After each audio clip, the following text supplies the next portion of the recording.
To begin with, at first salam, assalamu alaikum. Hello everyone, hope you all are fine. Today I am going to talk about numbers. First of all, welcome to our শিক্ষা lab. আমি ধারাবাহিকভাবে English স্পোকেনের উপরে একটা course চালু করেছি। এই কোর্সটি আমি ধারাবাহিকভাবে যেহেতু স্টার্ট করেছি, আজকে হচ্ছে তার 4 নাম্বার ক্লাস। সো এভাবে আমাদের ধারাবাহিকভাবে ভিডিও আসবে। প্রথম ভিডিও যারা দেখো নাই তারা দেখে আসতে পারো, এবং পরবর্তী ভিডিও আমরা রিসেন্টলি পাবলিক করব। সো আজকে আমরা আলোচনা করব নাম্বারস। আমরা প্রিভিয়াস টাইমে যেভাবে আমরা উচ্চারণ করতাম, ম্যাক্সিমাম টাইপ শুদ্ধ থাকলেও কিছু ভুল হওয়ার সম্ভাবনা থাকতো বা কিছু ভুল হতো, অনেকে ভুল উচ্চারণ করতো। সেইগুলোই আমরা আবার দেখিয়ে দিব কিভাবে শুদ্ধ উচ্চারণটা করতে হয়। সো প্রথমে আমরা দেখব how many types of numbers. How many types of numbers, number কত প্রকার। ফার্স্ট অফ অল আমরা যেটা শিখতেছি ক্লাসিফিকেশন। ক্লাসিফিকেশন অফ নাম্বারস মানে নাম্বারের শ্রেণী বিভাগ, নাম্বারের শ্রেণী বিভাগ। So how many types of numbers? 2 types. How many types? 2 types. First of all, cardinal number, and second of all, ordinal number. First of all, cardinal number, second of all, ordinal number. So, cardinal নাম্বারটা কি? cardinal number হচ্ছে অঙ্কবাচক সংখ্যা, যেগুলো দিয়ে আমরা math বা কোনো কিছু গণনা করি, 1 2 3 বা 1 2 3 এরকম। আর অর্ডিনাল নাম্বার হচ্ছে ক্রমবাচক সংখ্যা। ফর এক্সাম্পল, ফার্স্ট, সেকেন্ড, এই ধরনের সংখ্যা হচ্ছে অর্ডিনাল নাম্বার। সো আজকের ক্লাসে আমরা দেখাবো শুধুমাত্র কার্ডিনাল নাম্বার বা অঙ্কবাচক সংখ্যা। তো এই অঙ্কবাচক সংখ্যা আমরা ম্যাক্সিমাম টাইম শুদ্ধ উচ্চারণ করে থাকলেও কিছু কিছু জায়গায় চেঞ্জ হয়, যেটাকে আমরা প্রিভিয়াস টাইমে ভুল উচ্চারণ করে আসতাম। সো আজকে আমি দেখাবো কিভাবে ব্রিটিশরা যেভাবে উচ্চারণ করে সেইভাবে উচ্চারণ করতে হয়। সো প্রথমটা হচ্ছে 1, ঠিক আছে। দ্বিতীয়টা যেটা আমরা ভুল করে থাকি, 2 বলি।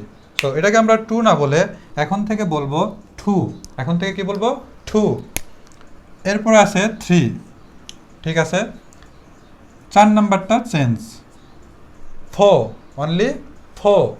সো এটাকে আমরা কেন 4 বললাম? লাস্টের আটা সাইলেন্ট থাকবে, লাস্টের আটা সাইলেন্ট থাকবে।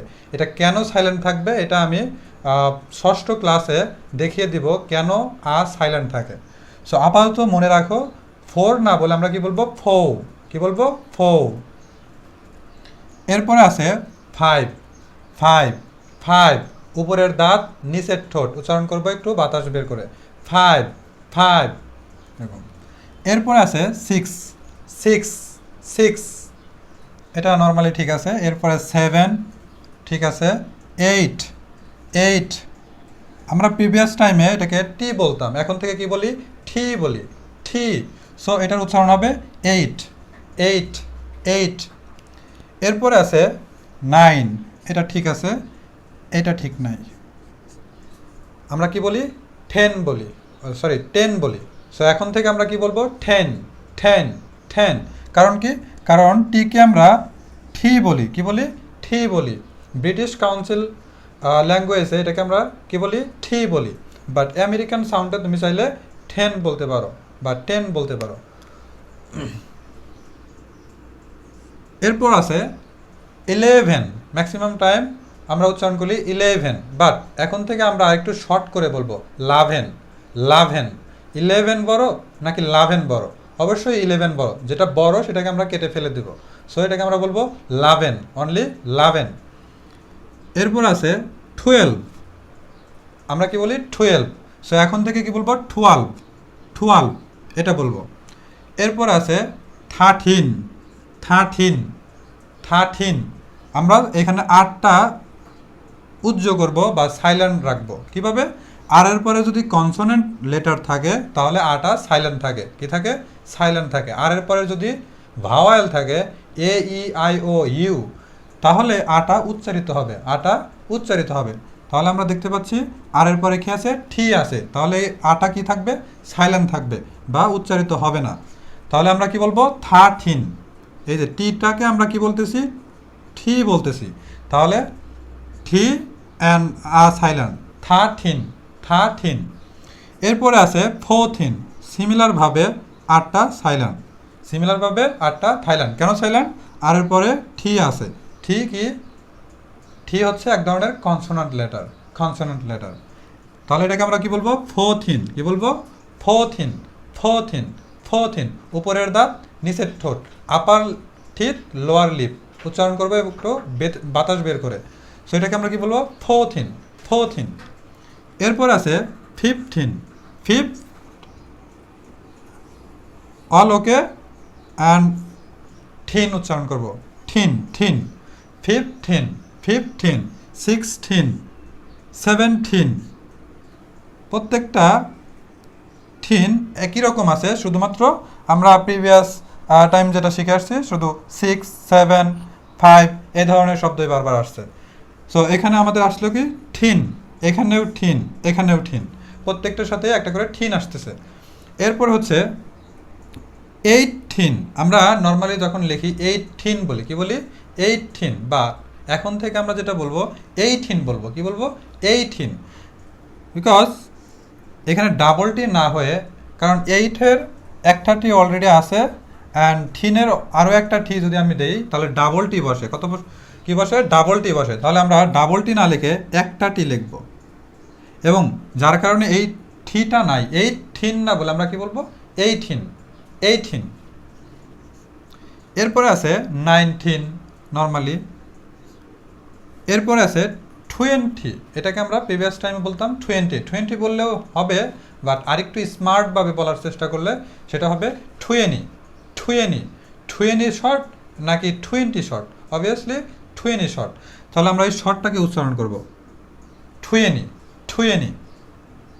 ঠিক আছে উচ্চারণ করব অ্যান্ড এরপর থেকে যে 21 22 আমরা প্রিভিয়াস টাইমের মতো উচ্চারণ করব 21 22 23 24 25 26 27 28 29 এরপরে আমরা উচ্চারণ করব 30 এখানে দেখো আবার সিমিলারভাবে আর এর পরে কি আছে ঠি আছে তাহলে আরটা কি থাকবে সাইলেন্ট থাকবে তাহলে এটাকে আমরা বলবো ঠি কি বলবো ঠি এরপর একইভাবে 30-র পরে আমি 40 লিখছি বাট এখানে 9টা সংখ্যা নাই তাহলে এই 9টা সংখ্যা কিভাবে উচ্চারণ করব 31 32 33 34 35 36 এভাবে আমরা 39 পর্যন্ত গিয়ে আবার কি বলবো 40 4 সাইলেন্ট তাহলে কি থাকতেছে 40 একইভাবে আমরা কি বলবো 41 42 43 45 এভাবে আমরা 49 পর্যন্ত বলবো এরপরে আসবো 50 51 52 53 54 55 56 57 এভাবে আমরা উচ্চারণ করব এরপরে আসবে 59-এর পরে আসবে 60 61 62 63 64 65 66 67 68 69 এরপর আসবে 70 একইভাবে 71 72 73 74 এভাবে আমরা উচ্চারণ করব এরপর আসবে 80 আমরা কি বলতাম 80 বলতাম 80 না বলে আমরা কি বলবো 80 সো 81 82 এভাবে আমরা সিমিলারভাবে উচ্চারণ করতে থাকবো এরপর আসবে আমাদের 90 একইভাবে আমরা 91 92 93 এভাবে উচ্চারণ করতেই থাকবো এরপর আসবে 99-এর পরে 100 কি আসবে 100 মানে 100 100 এরপরে 200 300 400 500 600 এভাবে আমরা উচ্চারণ করতে থাকবো 1000 2000 3000 4000 50,000 এভাবে আমরা উচ্চারণ করব 1 million 2 million 3 million 4 million 1 billion 1 billion 2 billion 3 billion এভাবে আমরা মিলিয়ন বিলিয়ন ট্রিলিয়ন এরকমভাবে অনেক সংখ্যা গণনা করতে পারি সো আমাদের মেইন টপিকটা হচ্ছে 20 পর্যন্ত এক্স্যাক্টলি 20 পর্যন্ত এই 20 পর্যন্ত যে মনে রাখতে পারবে সে 100 থেকে 1 বিলিয়ন 1 ট্রিলিয়ন পর্যন্ত গণনা করতে পারবে সো ভেরি সিম্পল নাম্বার মনে রাখার জন্য শুধু চেঞ্জ হয়েছে কিছু জিনিস যেমন কেন সাইলেন্টটা রইল আমি বলেছি আবারও বলছি, আটা সাইলেন্ট হচ্ছে কনসোনেন্ট লেটার থাকলে তাহলে সাইলেন্ট থাকে, আর যদি ভাওয়েল থাকে তাহলে উচ্চারিত হবে। সো এভাবেই আমরা হচ্ছে সকল নাম্বারকে আমরা কি করতে পারবো, উচ্চারণ করতে পারবো শুদ্ধভাবে। সো এটা ছিল আমাদের শুধুমাত্র কার্ডিনাল নাম্বার, এবং পরবর্তী ক্লাসে আমি দেখাবো অর্ডিনাল নাম্বার। অর্ডিনাল নাম্বারটা কি, জাস্ট হালকা একটু ক্লু দিয়ে রাখছি, ফার্স্ট, সেকেন্ড, থার্ড এই ধরনের সংখ্যা হচ্ছে কি অর্ডিনাল নাম্বার। এই অর্ডিনাল নাম্বার সাধারণত ইউজ হয় ক্রমবাচক সংখ্যার ক্ষেত্রে। কী ধরনের সংখ্যার ক্ষেত্রে? ক্রমবাচক সংখ্যার ক্ষেত্রে। ওকে, অ্যান্ড আজকের ক্লাসটি যদি তোমার বিন্দুমাত্র উপকার হয়ে থাকে তাহলে অবশ্যই আমাদের শিক্ষা ল্যাবকে ফলো করবা, ইউটিউব চ্যানেল থেকে দেখে থাকলে সাবস্ক্রাইব করবা, এবং ভালো লাগলে অবশ্যই লাইক, কমেন্ট, শেয়ার করতে ভুলবে না। Thank you very much. দেখা হচ্ছে পরের কোনো ভিডিওতে। See you tomorrow.